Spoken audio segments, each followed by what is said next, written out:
Kilo ile horlama tamamen doğru orantılıdır. Yani kilomuz arttıkça horlamamız da artar.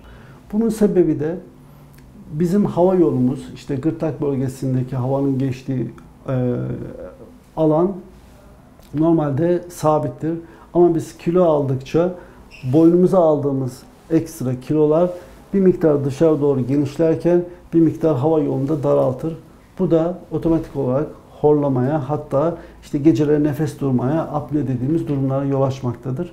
Bunun için nasıl geceleri aç yattığımız zaman horlamamız daha az oluyorsa, kilo almazsak bizim horlamamız daha az olacaktır.